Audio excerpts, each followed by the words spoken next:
नमस्कार आचार्य जी। जी कहिए। प्रणाम जी। मेरा प्रश्न आज के सत्र के ऊपर ही था जी कि आज जैसे आपने समझाया कि सिक्योरिटी जरूरी नहीं है लाइफ में, पर हमें बचपन से सिखाया जाता है कि करियर ऐसा चुनो कि सिक्योरिटी रहे। और शादी भी यही सब देख के करवाई जाती है कि सिक्योरिटी रहे, हमारी बेटी की सिक्योर रहे वो वहाँ पे। तो यही सब ट्रेंड चलते आ रहा है, और रिलेटिव्स भी यही सिखाते हैं बच्चों को कि करियर ऐसा चुनो कि आपको सिक्योरिटी रहे लाइफ में। तो उनका जैसे सबका माइंडसेट बन जाता है कि हमेशा सिक्योरिटी देख के ही, चाहे कहीं जा रहे हैं तो बुकिंग करके जाए, हर चीज सिक्योरिटी देखते हैं। तो ये चीजें बच्चों में कैसे लाएं धीरे धीरे? नहीं, पहले समझनी पड़ेगी, बच्चों में आ जाएगी, कोई दिक्कत नहीं है। देखिए, प्रश्न ये नहीं है कि सिक्योरिटी घर वालों ने या समाज ने बचपन से सिखा दी कि होनी चाहिए। प्रश्न है किसकी सिक्योरिटी, इसको अच्छे से समझ लीजिए, फिर मामला एकदम साफ हो जाएगा, कोई दिक्कत नहीं है। मैं हूँ और मैं अगर इस दुनिया में हूँ तो करने के लिए सार्थक काम है काफी, ठीक है। मुझे वो काम करने हैं। जब तक स्वयं मुक्त नहीं हुआ हूं तो अपनी मुक्ति के लिए मुझे काम करना है, और आगे बढ़ता जाऊं मुझे निष्काम काम करना है, ठीक है ना। तो मुझे जितने भी काम करने हैं उन कामों के लिए संसाधन भी चाहिए होते हैं। काम के लिए संसाधन चाहिए होते हैं ना। और अगर आपको कोई काम सचमुच करना है तो आप अपने संसाधन को भी ठीक ठाक और सुरक्षित रखना चाहोगे ना। तो संसाधन की सुरक्षा हम नहीं कह सकते कि जरूरी नहीं है, पर संसाधन की सुरक्षा है। मैं मेरा संसाधन नहीं हूं, मैं अलग हूं, मेरी गाड़ी अलग है। मैं अलग हूं, मेरी गाड़ी अलग है। मैं अलग हूं, मेरा शरीर अलग है, शरीर भी मेरी गाड़ी है। इज्जत भी एक संसाधन है, प्रतिष्ठा रहती है तो कई मामलों में थोड़ी सुविधा हो जाती है। इसीलिए अगर आपका काम खराब करना हो तो बहुत लोग आपको चाहते हैं कि आप समाज में बेइज्जत हो जाओ। आप बेइज्जत हो जाओगे तो लोग आपकी सुनेंगे नहीं आसानी से, तो आप उनसे फिर जो भी बात करना चाहते थे वो बात करना कठिन हो जाएगा। तो प्रतिष्ठा भी एक संसाधन है। ये सब क्या है? ये रिसोर्सेज हैं, ये मैं नहीं हूं। दो अलग अलग चीज है। एक है अपने रिसोर्सेज को सिक्योर करना और एक है खुद को सिक्योर करना। ये दो अलग अलग बातें हैं। जो सिक्योरिटी का प्रश्न है उसमें मूल बात यह है किसकी सिक्योरिटी। मुझे सिक्योरिटी की कोई जरूरत नहीं होनी चाहिए। मेरी कार को है भाई, मैं कार को लॉक लगा दूंगा, मुझे सिक्योरिटी की कोई जरूरत नहीं है। मेरे शरीर को है भाई, मैं शरीर को दवाई दे दूंगा और कपड़ा भी पहना दूंगा। लेकिन अगर मेरी कार किसी वजह से चोरी भी हो गई तो मैं नहीं चोरी हो गया हूं, मैं तब भी सिक्योर हूं। ये दो बातें हैं जो साथ साथ चल रही हैं, समानांतर, दोनों को समझिएगा। पहली बात, इनसिक्योर, वल्नरेबल जीने का अर्थ ये नहीं है कि मुझे कुछ भी सिक्योर नहीं करना है। मुझे सिक्योर करना है, पर क्या सिक्योर करना है? संसाधन सिक्योर करने हैं। जहां तक मेरी बात है साहब, हमें सिक्योरिटी कोई जरूरत नहीं है।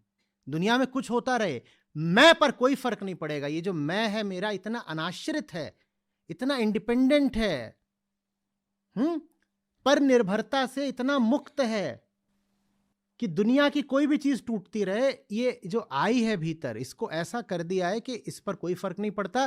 तो ये तो फुली सिक्योर्ड है, इररिस्पेक्टिव ऑफ कंडीशंस। नहीं फर्क पड़ता कि दुनिया में क्या चल रहा है, क्या टूट फूट हुई, मेरा कौन सा संसाधन बचा कि चोरी हो गया।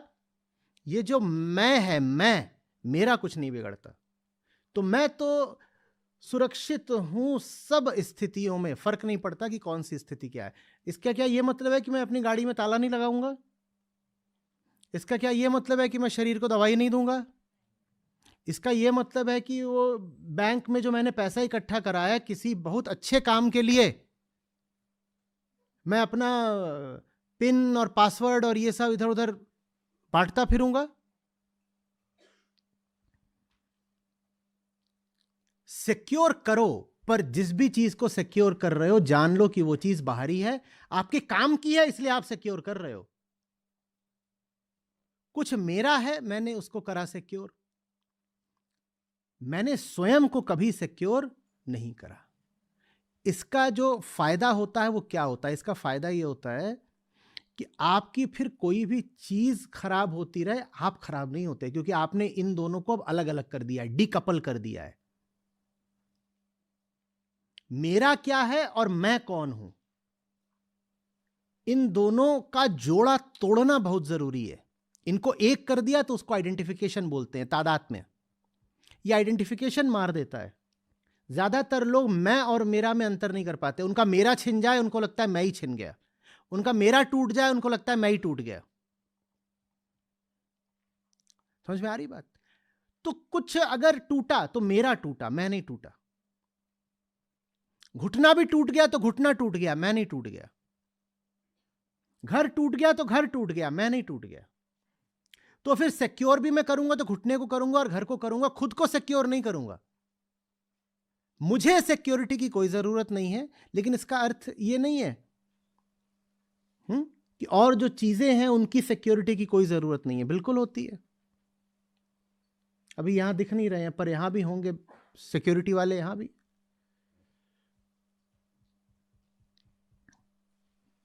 क्यों नहीं है भाई आज?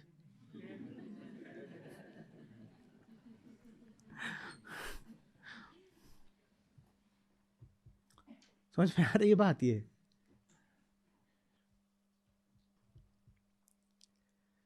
किसकी सिक्योरिटी, किसकी, सारा सब।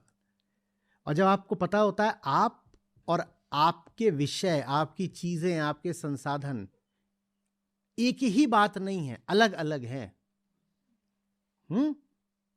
तो फिर आपका अगर कुछ छिन भी जाता है तो आपके रुतबे में फर्क नहीं आता। आपकी फकीरी में भी फिर बादशाहत रह जाती है। आप नंगे भी हो गए तो आप नंगे बादशाह हो। हमारा थोड़ी कुछ छिना है, जो छिना है वो सारा बाहरी था। हम एकदम भीतर बैठे हैं अपनी हस्ती के, हमारा कुछ नहीं चला गया। समझ में आ रही बात? तो जो आपकी बॉटम लाइन है ना, जो आपका वर्स्ट केस सिनेरियो है, वो भी इतना बढ़िया रहता है कि आप कहते हो कि अच्छे से अच्छा हो गया, बहुत अच्छी बात, लेकिन बुरे से बुरा भी हो गया तो हमारा कुछ नहीं बिगड़ गया। क्योंकि अगर बिगड़ा भी है तो किन चीजों का बिगड़ा है? बाहर वाली चीजों का बिगड़ा है। मैं तो ठीक हूं ना। तो अध्यात्म का मतलब ये नहीं है कि घर में ताला नहीं लगाना है, ये तो इनसिक्योरिटी की निशानी है। ना ना ना, अध्यात्म का मतलब है घर में लगा लो ताला, अगर आपकी बुद्धि बोलती है ताला लगाने की जरूरत है। लेकिन ताला टूट भी जाए, घर भी टूट जाए, तो भी आप नहीं टूट गए, ये कहलाती है सिक्योरिटी। तो पहली बात, ताला लगाऊंगा, मूर्ख बनना अध्यात्म नहीं होता। ताला लगाने की जरूरत है तो ताला लगेगा। लेकिन आध्यात्मिक आदमी कहता है कि ताला टूट जाए, दुनिया टूट जाए, सब कुछ टूट जाए, तो भी मैं नहीं टूट गया। ये होती है इनर सिक्योरिटी। समझ में आ रही है बात? ये नहीं करना है कि कहीं पता है कि कोई जगह है वहां पे एक से एक आपराधिक वारदातें होती रहती हैं, और उसके बाद भी कहें कि नहीं देखो हमें पता चला है कि वल्नरेबल जीना चाहिए। बैठ गए थे मंच पे और बक रहे थे ना, इतना क्या क्या तो बोल गए थे वो, इनसिक्योरिटी, इनसेंसिटिविटी, वल्नरेबिलिटी, पूरी डिक्शनरी सुना गए एक बार में, तो एकदम जोश खा गए। और कल 31 है तो 31 की रात को निकल पड़े कि हम जा रहे हैं वल्नरेबल होने। और 31 की रात दिल्ली का इलाका मौजा ही मौजा, एक से एक घूम रहे हैं। और उसके बाद का ये इसने मरवा दिया आचार्य ने। यही बहुत पाठ पढ़ा रहा था कि लिव अ वल्नरेबल लाइफ। अब हर जगह से वल्नरेबिलिटी कराह रही है।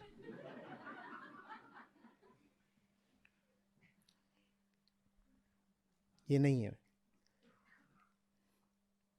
आप आपका शरीर नहीं हो। आप अजर अमर हो सकते हो, आप अक्षय हो सकते हो, आप अटूट अडिग अडोल हो सकते हो। शरीर क्या है? शरीर तो मरण धर्मा है, शरीर तो शक्त विक्षत हो जाएगा। तो इसको सिक्योरिटी की जरूरत है। भाई दे दो, अगर काम कराना है तो दे दो, काम नहीं कराना तो छोड़ दो, फिर जाके कहीं पड़ जाओ और चीलों को भेज दो न्योता, आ जाओ नोच लो। और अगर अभी जिंदगी में सोचते हो कि कुछ काम बाकी है तो शरीर बचा के रख लो। ऐसा थोड़ी करोगे कि यात्रा पे निकले हो और बीच में ही अपनी गाड़ी को हथौड़ा लेके पीटने लगे। गाड़ी आपकी है, आप बिल्कुल पीट सकते हो, आपके अधिकार की बात है, पर फिर आगे की यात्रा का मत सोचना। तो अभी अगर आपकी यात्रा शेष हो तो गाड़ी की सुरक्षा कर लो भाई। समझ में आ रही बात?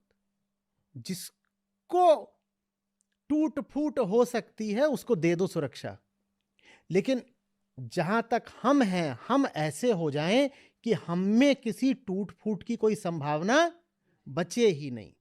हमें ऐसा होना है। और वो आप तभी हो सकते हैं जब आप उन विषयों से तादात्म्य, आइडेंटिफिकेशन हटा दें जो टूट सकते हैं। जो कुछ टूट सकता है अगर आप वही बन जाएंगे, आप कह देंगे कि मैं कौन हूं, मैं देह हूं, आई एम द बॉडी, अहम देहास्मि, तो बॉडी की टूट क्या बन जाएगी? आपकी टूट बन जाएगी। आप बात समझ रहे हैं? तो बच्चों को हमें कहना है, देखो कुछ भी टूट गया, हम कोशिश करेंगे अगली बार ना टूटे, हो सकेगा तो उसकी मरम्मत कर लेंगे। क्यों टूट गया विचार करेंगे, देखेंगे आगे कैसे करना है।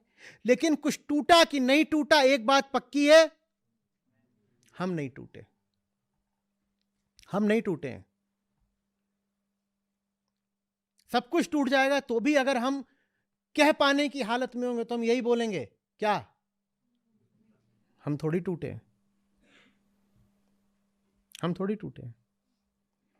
और ऐसे आदमी पर ना जिंदगी भी फिदा हो जाती है,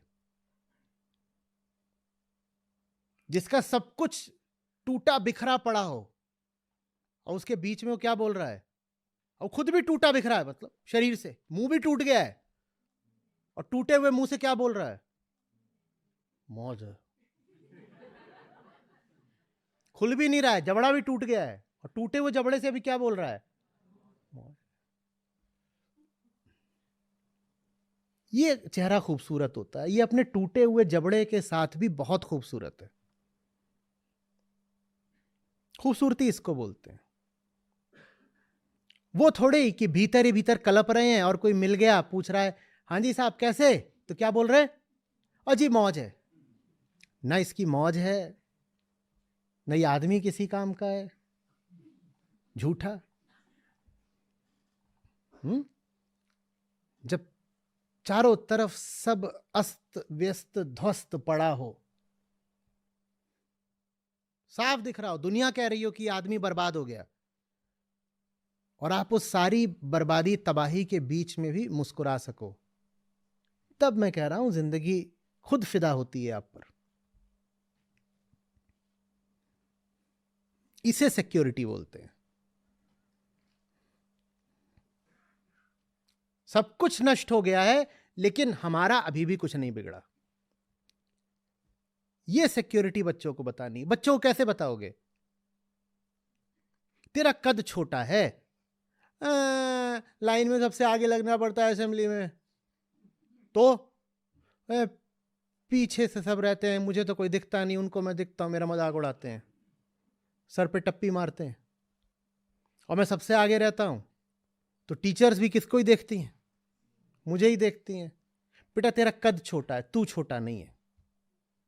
ये सिक्योरिटी है। तेरे मार्क्स कम है, तुझमें कमी नहीं है। ये जोड़ा तोड़ना बहुत जरूरी है अहम और मम के बीच में।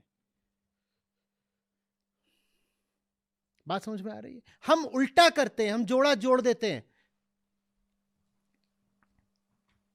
बेटा मुझे तेरी परफॉर्मेंस बहुत नापसंद है, मुझे तू नहीं नापसंद है। ये बोल पाने वाले माँ बाप होते नहीं। हम उल्टा करते हैं, हम कहते हैं तू मेरे प्यार का हकदार तभी बनेगा जब कम से कम 95% लेके आएगा। ये आपने मार डाला उसको। ये है इनसिक्योरिटी। आपने जोड़ दिया तो ऐसी चीजों को जो जुड़नी नहीं चाहिए।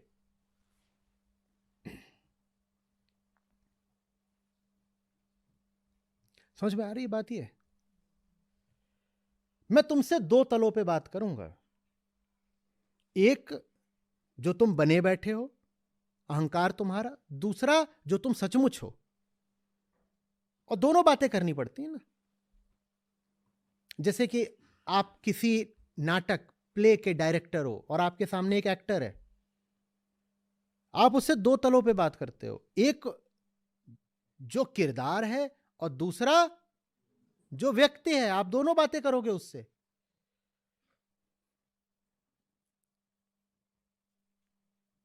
वो हो सकता है व्यक्ति बहुत अच्छा हो लेकिन अभिनय बहुत खराब कर रहा हो, तो आप उसको ये बोलोगे ना कि तेरा अभिनय खराब है, ये बोलोगे तू बंदा खराब है? तेरा अभिनय खराब है या तू बंदा खराब है? हाँ, ये डीकपलिंग बहुत जरूरी है। ये सिक्योरिटी है। मैं तेरे खराब अभिनय को किसी हालत में अच्छा नहीं बोलूंगा। मैं बाप हूं तेरा या मैं मां हूं तेरी। इसका मतलब ये नहीं कि जो कुछ तुझ में त्रुटिपूर्ण है उसको भी कह दूं बहुत अच्छा। अगर तेरा अभिनय खराब है तो बोलूंगा खराब है, सुधर, मेहनत कर, अभ्यास कर। और साथ ही साथ चूंकि मैं अभिभावक हूं, और अभिभावक का अर्थ होता है श्रेष्ठ होना, वो होना जो किसी दूसरे को बड़ा करने की, परिपक्व करने की पात्रता, क्षमता रखता हो, तो मैं स्वयं कभी ये भूलूंगा नहीं या भूलूंगी नहीं कि तुम जो कुछ भी अभी कर रहे हो, तुम्हारी सच्चाई उससे बहुत अलग और बहुत ऊंची है। दो तरह की गलतियां अभिभावक कर देते हैं। एक वो होते हैं जो अभिनय की सारी खोटों को नजरअंदाज कर देते हैं, ये कह के कि ये तो मेरा लाडला है कि लाडली है, इसमें कोई खोट हो कैसे सकती है। तो उसने कुछ भी कर रखा हो, कुछ कितना भी कोई खराबी हो उसके काम में, किरदार में, वो क्या बोल देंगे? सब बढ़िया है, हम धृतराष्ट्र हैं, सब बढ़िया है दुर्योधन में। एक ये गड़बड़ होती है। और दूसरी गड़बड़ क्या होती है कि बच्चे को इतना धक्का मारा, इतना धक्का मारा कि उससे कह दिया कि देखो तुम्हें किसी भी तभी देंगे जब तुम क्लास में टॉप करोगे। तुमने उसकी हस्ती को ही जोड़ दिया उसके परफॉर्मेंस से। नहीं, ये नहीं होना चाहिए। तुम्हारी परफॉर्मेंस खराब है, हम तुम्हारे मुंह पे बताएंगे तुम्हारी परफॉर्मेंस खराब है। तुम डांट के अधिकारी हो, हम तुम्हें डांट भी देंगे। तुमने जो कुछ भी गलत कर रखा है वो सब हम बताएंगे, और सब बताने के बाद हम कहेंगे and I still love you. ये सिक्योरिटी होती है। तुम में जो कुछ बर्बाद हो सकता है हमने तुम्हें बता दिया। औलाद हो हमारी, तुमसे झूठ नहीं बोल सकते, ठीक? और सब बताने के बाद कहेंगे ये सब ठीक है, उसके बाद भी हम तुम्हें अपने प्रेम से बेदखल नहीं कर रहे हैं। After all this I still love you. ये सिक्योरिटी होती है, ये बच्चों को सिखानी होती है। न तो ये करा कि उनकी सारी हरकतें और कमियां नजरअंदाज कर दी, ये बिल्कुल नहीं करना है। अपने बच्चे के बहुत आप सख्त निर्णेता बनिए, अ वेरी स्ट्रिक्ट जज। उसकी छोटी से छोटी कमी भी उसको बताइए। जैसे जैसे प्ले का एक डायरेक्टर होता है, वो अपने अभिनेताओं को घिस घिस करके मांझता है, चमकाता है। वैसे ही अभिभावक का ये फर्ज है कि जहां कहीं छोटी भी त्रुटि देखे, उसको एक सही तरीके से, परिपक्व तरीके से बच्चे को बताए, सुधारने में मदद करे। लेकिन जब आप उसकी छोटी त्रुटियां बताएंगे तो आपको कितनी त्रुटियां दिखाई देंगी? इतनी सारी। जब इतनी सारी आप उसको त्रुटियां बता दें तो सारी उसकी कमियां बताने के बाद कहिएगा, and after all these mistakes I still love you. None of that has a bearing on who I am to you or who you are to me. Irrespective of all your follies, बोलिए, I still love you. और ये बात बच्चे को बोलनी है।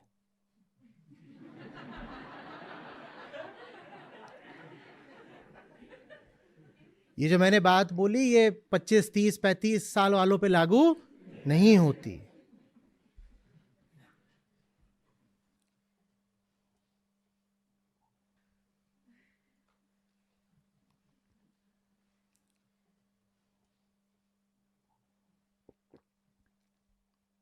समझ में आ रही है बात? फिर से पूछ रहा हूं, क्या मतलब है आंतरिक सुरक्षा का? आंतरिक सुरक्षा का यह मतलब होता है, बाहर अगर मैं सब कुछ सिक्योर रख पाया, बहुत अच्छी बात। कोशिश तो मेरी यही है कि बाहर भी सिक्योर रखूं, और बाहर मैं जो चीजें सुरक्षित सिक्योर रखना चाह रहा हूं, उनको किसी भले और ऊंचे उद्देश्य के लिए रखना चाह रहा हूं। समझ में? बाहर मैं जो कुछ सिक्योर करना चाह रहा हूं, यूं ही नहीं सिक्योर कर रहा। मेरे पास एक ढंग का मकसद है, उसके लिए कर रहा हूं। तो कोशिश यही है कि बाहर सिक्योर हो जाए सब।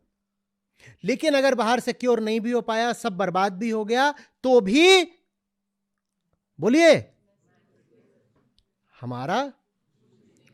हमारा कुछ नहीं जाता। हम जब जीते हैं तब तो हम जीते ही हैं, जब हम हारे हैं हम तब भी जीते हैं। यह सिक्योरिटी कहलाती है। इसका अर्थ यह नहीं कि मैं जीतने की कोशिश नहीं करूंगा, मैं बाहर भी जीतने की कोशिश करूंगा, पर बाहर अगर मैं हार गया तो भी भीतर से तो मैं सदा जीता हुआ ही रहूंगा। यह सिक्योरिटी कहलाती है। आचार्य जी, बच्चे जैसे बाहर की चीजों से जल्दी आकर्षित हो जाते हैं, पार्टीज करते हैं लोग, या बहुत सारी चीजें होती है, तो उनको ये सब चीजें भी जब हम कितना भी बोले तो बोलते हैं कि इसे बोलने की बात है, ऐसा नहीं होता है, बाहर ये सब ट्रेंड है। तो ये चीजें हमको देखते तो थोड़ा बहुत समझेंगे, पर बाहर डिस्ट्रैक्शंस बहुत ज्यादा है, तो उनको ये सब चीजें कैसे सिखाएंगे? देखिए, बात डिस्ट्रैक्शन की नहीं होती है। डिस्ट्रैक्शन तो तब है ना जब पहले भीतर कोई ट्रैक हो। Distraction assumes that first of all there is a suitable, proper, befitting track all set, already set within. वो होता नहीं है ना, वो distraction नहीं है। That is the only track they have to go to. This से क्या आशय होता है कि सही रास्ते से पथ भ्रमित हो गए। पथ भ्रमित होने की बात ही तब आती है जब पहले पथ हो तो सही। वो भ्रमित थोड़ी है, उनको तो वही पथ मिला है। अब आप बताइए, आपने सही पथ दिया भी है? आप बोलते हो डिविएट हो गया। डिविएशन की बात तो तब आती है ना जब पहले कोई हाईवे हो, कोई मेन रोड हो। हम डिविएट कहां होते हैं? कहां से? कोई डिविएशन ही नहीं है, वही उनके हाईवे है, वो तो उसी पे चल रहे हैं। ये जो चीज है ना, ये हॉल ऐसे ही नहीं भरा हुआ है। ये बहुत आकर्षक होता है। डिस्ट्रैक्ट होके दिखाएं, और किसी बाहर वाले को बताएंगे, उसको बिल्कुल नहीं समझ में आएगा ये चल क्या रहा था। आप एक बार कल्पना करो, आप यहां से बाहर निकलो और इधर उधर के बताओ कि हम अभी यहां पर जब तक जीऊं भजन भक्ति करूं। Really dude, I mean, is this for real? ऐसे ही बोलते हैं, कोई नहीं समझेगा। और वो डूड आप भी हो सकते हो। 3-4 साल पहले आप भी ऐसे ही थे। कोई आपसे बोलता ये करके आ रहे हैं बाहर ज्ञान रहे सिपाही, भीतर भक्ति अधिकाई। My God, I mean that's really retro.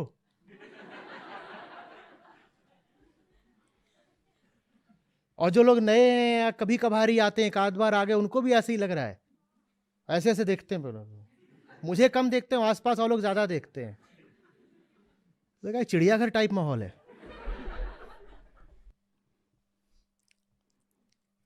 कोई हो के दिखाए ना डिस्ट्रैक्ट, नहीं होंगे, क्योंकि ये सबसे आकर्षक चीज होती है। ये जो खींचता है, इसकी ताकत अतुल्य है। एक बार जिसको ये लग गया, वो फिर राम वियोगी ना जिए, जिए तो बाउर होए।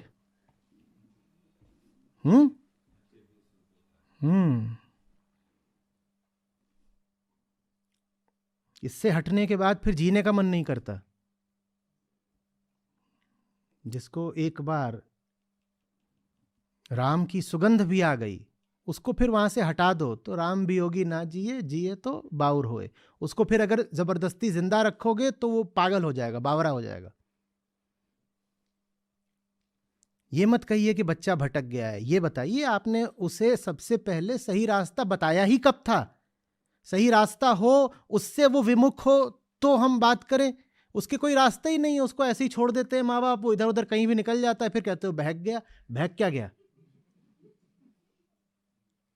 तुम किसी को पैदा करके ऐसे ही दुनिया के मैदान में छोड़ देते हो, उसको जो रास्ता मिला वो बेचारा ले लेता है।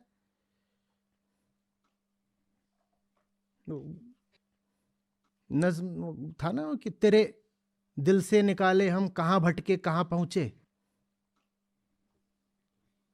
तो वैसे ही है, तेरे जिस्म से निकाले हम। माँ बाप से बच्चे सारे यही बोलते हैं, कहां भटके कहां पहुंचे। तुमने तो जिस्म से निकाल के छोड़ दिया कि जा बेटा जी। अब वो भटकते भटकते कहीं भी पहुंच सकता है। तुमने उसे कौन सा रास्ता दिया था कि जिसपे वो चल पाए? और जो रास्ते तुमने दिए वो चलने लायक नहीं, वही रास्ते दे दिए आपने जिन रास्तों पे आप चले थे। वो आपका मुंह देखता है, बोलता है उस रास्ते पे चलो तुम्हारे ऐसा बन जाऊंगा। आप कहते हो जी, तो कहता है ठीक है, कोई भी रास्ता चलेगा, एक ये तो नहीं चलेगा, इसके अलावा कुछ भी चलेगा, क्योंकि कुछ भी बन जाए तुम्हारे जैसा तो नहीं बनना। ये दीजिए बच्चों को। और अगर बच्चा इतना बड़ा है कि आप बोल रहे हो कि पार्टी वगैरह में उसको बहुत मज़ा आने लगा है, तो माने इतनी उम्र उसकी हो गई है कि आप उसको यहाँ भी ला सकते हो, बिल्कुल ला सकते हो। ऐसा नहीं समझ में आएगा। और मैं तो अपने अनुभव से बोल रहा हूँ, किसी और का क्या लूँ। मुझे तो आने लगा था। अब मैं कोई अपवाद नहीं हूँ, कुछ विशेष नहीं। मुझे आ सकता है तो किसी भी बच्चे को आ सकता है। नहीं दोगे उसको ये तो फिर शिकायत मत करना कि यहाँ चला गया वहाँ चल गया। किसी भी चीज़ में वो मज़े मान सकता है, वो किसी भी चीज़ में अब मज़े मानेगा। मैं अभी एक रिपोर्ट देख रहा था। आपको पता है भारत में जो एडवर्टाइजिंग एक्सपेंडिचर हो रहा है, आप हैरान रह जाओगे। उसका 90% टारगेटेड है 25 साल से कम उम्र वालों में। मैं इसको हैरानी की बात इसलिए बोल रहा हूं क्योंकि अर्निंग पोटेंशियल 25 साल वालों से ज्यादा में होता है। अर्निंग आप आमतौर पे 25 की उम्र के बाद शुरू करते हो, लेकिन जो विज्ञापन दिए जा रहे हैं वो अधिकांशतः 10 की उम्र से 25 की उम्र वालों को दिए जा रहे हैं। और इतने विज्ञापन अगर दिए जा रहे हैं तो विज्ञापनदाता बेवकूफ नहीं है, उसको अपने एडवर्टाइजिंग पर रिटर्न मिल रहा है, उसको मिल रहा है। भारत की अर्थव्यवस्था का बहुत बड़ा हिस्सा ये जो टीनेज लोग हैं और जो ये 20s वाले लोग हैं, इनको टारगेट कर रहा है। और इनको टारगेट करके जो इंडस्ट्रीज चल रही हैं वो ज्यादातर किसी वैल्यू एडिशन के बिना चल रही हैं। बिजनेस चल रहा है बिना कोई वैल्यू प्रोवाइड कराए, क्योंकि वैल्यू की परिभाषा ही उस टीनेजर को उसके माँ बाप ने, शिक्षा ने, समाज ने सिखाई ही नहीं है। तो वो सारे ऐसे प्रोडक्ट्स और सर्विसेज कंज्यूम कर रहा है जिसमें वैल्यू एडिशन जीरो है, और वो बिजनेसेस बिल्कुल समृद्ध हैं, फ्लरिश, प्रॉस्पर कर रहे हैं। खरीदार में, कंज्यूमर में ये अक्ल ही नहीं है कि पूछे कि तुम्हारे इस प्रोडक्ट से मेरी लाइफ में वैल्यू एडिशन क्या हुआ, मुझे मिला क्या? कुछ नहीं मिला, कुछ भी नहीं मिला। लेकिन विज्ञापन दिखा दिखा के माल बिकवा दिया, सर्विस बिकवा दी, आईपीओ भी आ गया, प्रमोटर्स मालदार भी हो गए, सब कुछ, सब चल रहा है। पूरी अर्थव्यवस्था बर्बाद है क्योंकि हमारे घर बर्बाद हैं। भारत पूरा देश ही क्या है? एक कंजम्पशन का, एक लो एंड कंजम्पशन का हब है ना। और क्या है हमारा देश? हम इनोवेशन के हब हैं, हम क्रिएशन के हब हैं।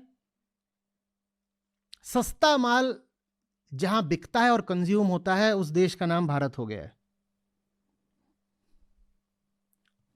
यहां तक कि जो बड़े अंतर्राष्ट्रीय ब्रांड भी हैं, उनको जब कोई नया सस्ता घटिया माल इंट्रोड्यूस करना होता है, सबसे पहले भारत में करते हैं। और जो कुछ भी हाई एंड होता है, वो टेस्ला आ गया क्या भारत?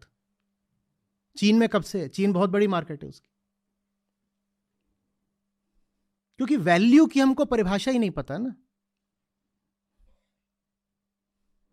और जवान देश है भारत, तो बहुत बड़ी आबादी, ज्यादातर आबादी क्या है?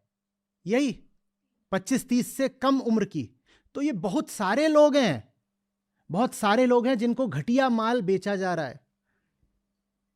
ये बहुत बड़ा मार्केट है, बस इसको लो एंड गुड्स और सर्विसेज बेचते चलो, जिससे जिंदगी में कोई वैल्यू एडिशन नहीं होना है। लोग खरीदते जाएंगे, खरीदते जाएंगे। वो पार्टी कर नहीं रहा, पार्टी भी उसको बेची जाती है विज्ञापन दिखा दिखा के। आप किसी बच्चे को पार्टी नाम का कॉन्सेप्ट सेल मत करिए, फिर मुझे दिखाइए कि वो कैसे करेगा। करेगा, लेकिन फिर वो पार्टी दूसरे तरह की होगी। पार्टी तो, मौज तो संतों ने भी करी है, पार्टियां उनकी भी होती हैं, पर वो अलग तरह की होती हैं।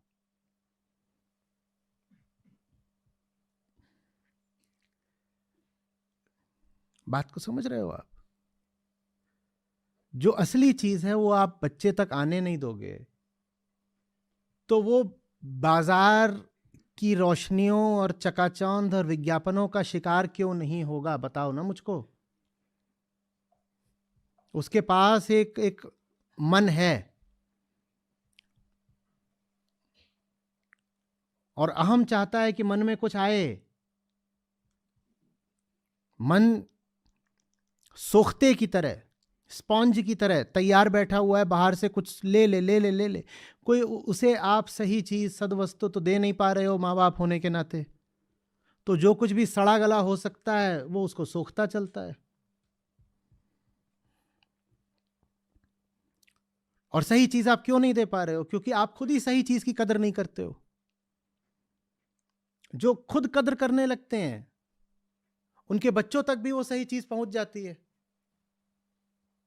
अभी सत्र समाप्त होगा, उसके बाद आप देखिएगा लोग आते हैं जब अपनी बात, अपना भाव, अपनी सीख शेयर करने, तो उनमें से बहुत सारे लोग ऐसे ऐसे स्क्रीन खुलेगी, स्क्रीन के सामने पिताजी बैठे हैं, फिर बोलेंगे सुनो तुम भी आओ, तो यहाँ माता जी आ जाएंगी, फिर एक बच्चा आ जाएगा, फिर दूसरा बच्चा।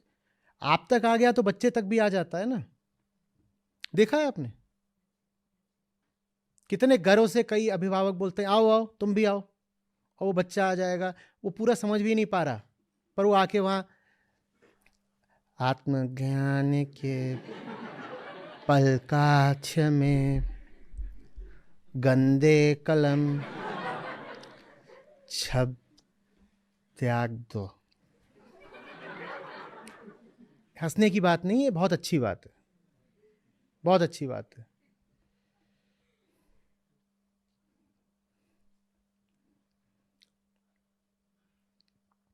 ये नहीं गाएगा तो वो I am in love with the shape of you. समझ में आ रही बात? वो क्यों गा रहा है बच्चा? वो क्यों गा रहा है? क्योंकि माँ बाप गा रहे हैं। आप सुधरो तो बच्चा सुधरे कुछ, और आप नहीं सुधरो तो जैसे आप दुनिया को भोगने को आतुर हो, बच्चा भी दुनिया को भोगने को आतुर है। आप अपने तरीके से भोग रहे हो, बच्चा अपने तरीके से भोगेगा। माँ अगर किटी पार्टी कर रही है, बच्चा रेव पार्टी कर रहा है, तो शिकायत क्यों? दोनों अपने अपने तरीके से पार्टी कर रहे हैं भाई।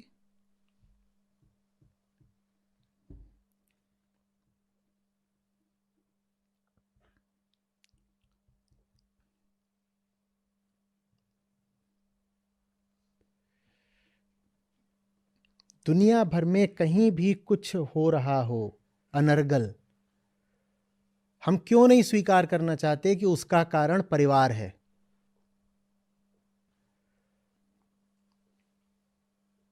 कम से कम भारत देश जैसे देशों में तो बच्चा घर में रहता है 20-25 साल, और निकलता भी है अगर घर से तो भी 15-17 से पहले तो नहीं निकलता। एक आध 2-4% होंगे जो बचपन से बोर्डिंग में भेज देते हैं, नहीं तो भारत में तो 30-35 साल वाले भी घर में ही पाए जाते हैं।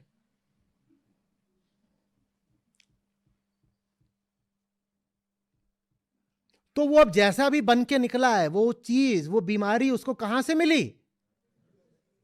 क्यों नहीं मानते हम इस बात को? सब मूर्खताएं, सब बीमारियां उसमें घर के अलावा और कहां से आ रही हैं, बता दो। कहीं नहीं, घर से नहीं आ रही, टीवी से आ रही हैं। अच्छा, टीवी अपने आप उछल के आया था, दीवार पे टंग गया था? टीवी घर वाले ही तो खरीद के लाए थे।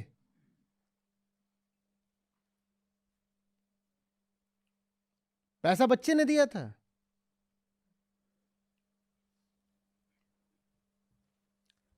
नई पीढ़ी तो एक तरह से बेचारी शिकार है पुरानी पीढ़ी की सब मूर्खताओं का। अब ये बात मैं पुरानी पीढ़ी पर भी बोल सकता हूं, तो बहुत बोलने से फायदा नहीं। हमें तो ये देखना है कि मूर्खता समाप्त कैसे करें।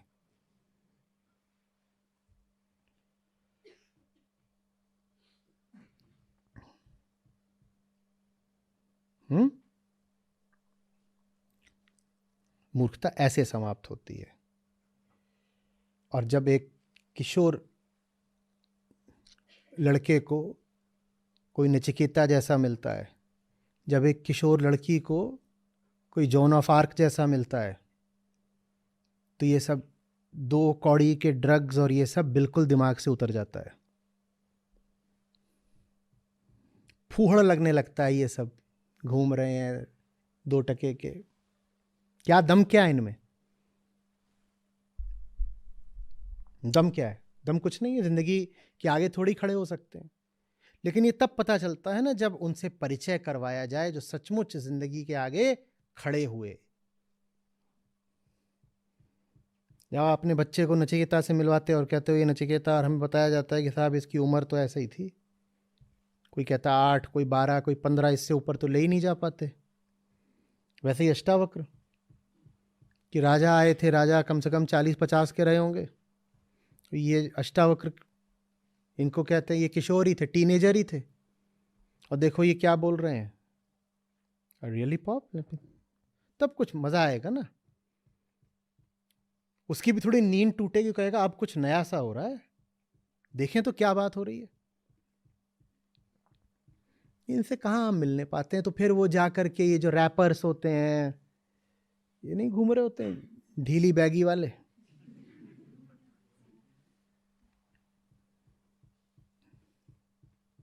वो इनको अपना आदर्श बना लेता है। फिर हम बोलते हैं डिस्ट्रैक्ट हो गया। डिस्ट्रैक्ट हुआ है क्या?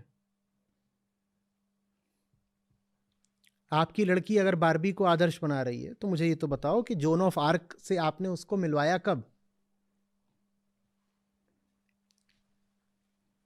मेडोना भी है और मारी क्यूरी भी है, वो मैडोना को आदर्श बना रही है, तो बता दो आपने मारी से उसको मिलवाया कब?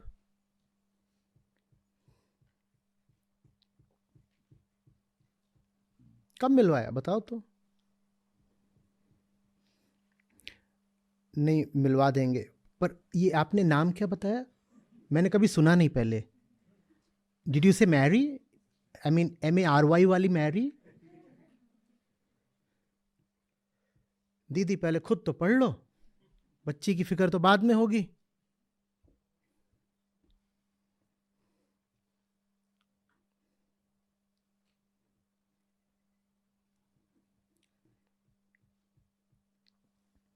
फिर बता देता हूं, सच्चाई से ऊंचाई से ज्यादा आकर्षक कुछ नहीं होता। हम पैदा ही हुए हैं उन ऊंचाइयों से प्रेम करने के लिए।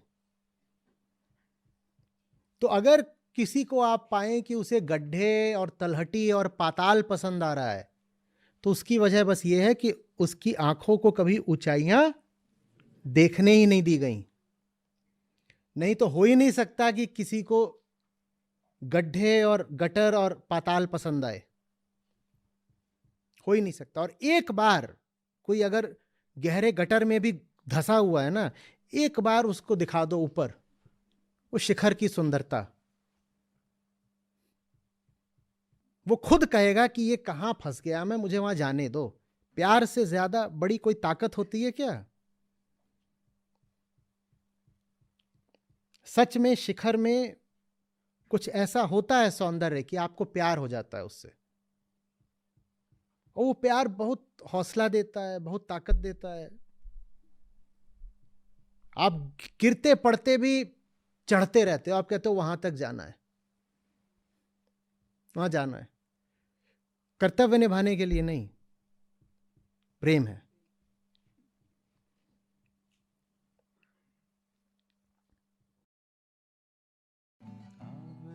खबरदार रहो भाई, अब से खबरदार रहो भाई, अब से खबरदार रहो भाई, अब से खबरदार रहो भाई।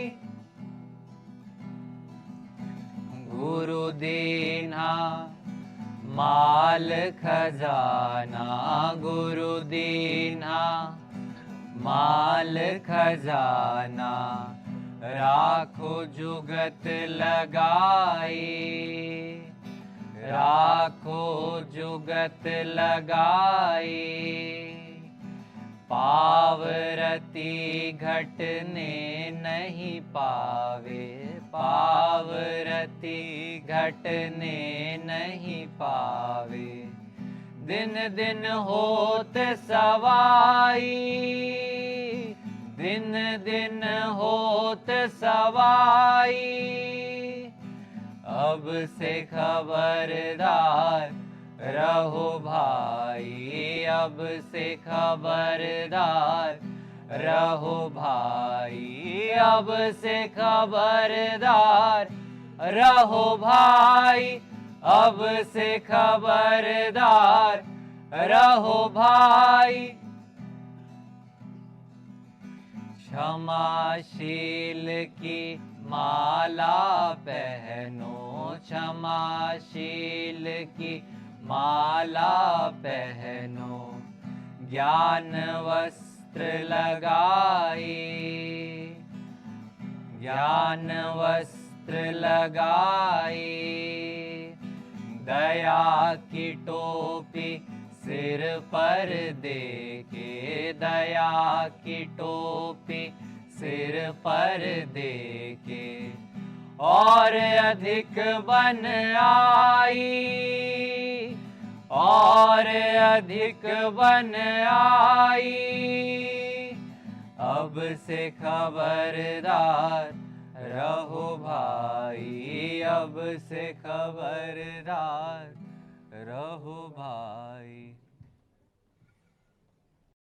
मेरा नाम चारुल है और मैं उत्तराखंड से हूँ। आचार्य जी से YouTube के माध्यम से 1 साल से जुड़ी हुई हूँ और लाइव सत्रों से मैं 4 महीने से जुड़ी हुई हूँ। और सुनने के बाद पहले भी जो हम सोचा करते थे या जो विचार हमें आते थे वो हम उनको कभी शब्द नहीं दे पाते थे, और मैं कभी कुछ उस तरह की बात बोल नहीं पाती थी, या इतनी शक्ति नहीं थी या इतना साहस नहीं था कि मैं अपनी बातों को कह सकूं। पर जब से आचार्य जी के साथ जुड़ना हुआ है और ये लाइव सत्रों से जुड़ना हुआ है, तब से बहुत जीवन में क्लैरिटी आई है, और इतनी हिम्मत और इतनी ताकत और इतना साहस मैं महसूस करती हूँ कि मैं अपनी बात को कह पाती हूँ कि ये चीज गलत है और ये चीज सही है। और फिर आचार्य जी से ये सीखा, कल की सीख में भी हमने ये सीखा कि हम कुछ भी काम करने जा रहे हैं तो हमें ये पता होना चाहिए कि हम उस काम को हम क्यों कर रहे हैं। पहले हम बस एक कल्ट को फॉलो करते थे कि हाँ ये काम होता है तो हमें करना है, वो पिछले ने किया है तो हमें भी करना है, अगर ए जा रहा है तो बी भी जाएगा, सी भी जाएगा। अब हम पूछते हैं कि हमें क्यों करना है ये काम, और हमें समय को किस तरह से नियोजित करना है कि हम उसमें से बेस्ट पार्ट निकाल सकें। ये और आज की सीख से, आज के सेशन से भी ये पता चल, आज के सेशन में सबसे अच्छी बात ये कि आचार्य जी ने आज शिक्षा के बारे में बताया कि शिक्षा सिर्फ किताबों को पढ़ने से और सिर्फ किसी करिकुलम को फॉलो करने से नहीं आएगी। हम इंजीनियरिंग कर लें या डॉक्टरेट कर लें या व्हाटएवर कोई भी हमने कोर्स किया है, MA BA कुछ भी किया है, तो उसका एक करिकुलम हमें शिक्षित नहीं करता, बल्कि हमें जीवन से शिक्षा लेनी है, जो किताबों में जिसने बोला है और जो बोला है हमको उसको सीखना है, ना कि उस व्यक्ति के बारे में सीखना है। मेरे पाछे पछताएगा, जाने जाए छूट कबीरा, जाने जाए